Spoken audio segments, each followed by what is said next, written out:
Noble County commissioners are raising concerns about liability when it comes to a county-wide program that would put guns in the hands of teachers there. Commissioners don't want the county to be held liable if something happens. With more on why, we bring in News Channel 15's Randy Spieth. He talked to officials in Noble County today. Randy? Yeah, Mark and Heather, of course, we've been following this story for weeks. And last night, the county commissioners voted to not assume liability when it comes to insurance. School leaders and the county sheriff department have been working together to get this program through school doors. Even though this is another big hurdle, they don't think it'll stop them from doing what they think will make their school safer.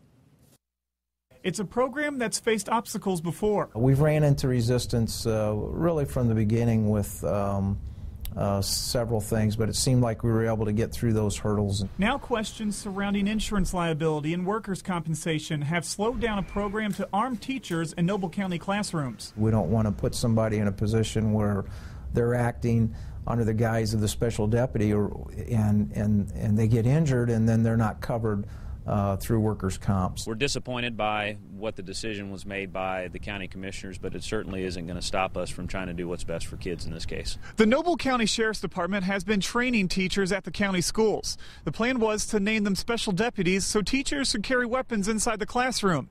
But with the commissioner's decision this week, is back to the drawing board for the schools and the Sheriff's Department. We had already been considering things like putting in another additional SRO help, things that are a little bit financially or tougher to do. We've talked about reserve officers, if that's a possibility. If those folks are in the schools, how does that comp issues and liability issues come into play with that?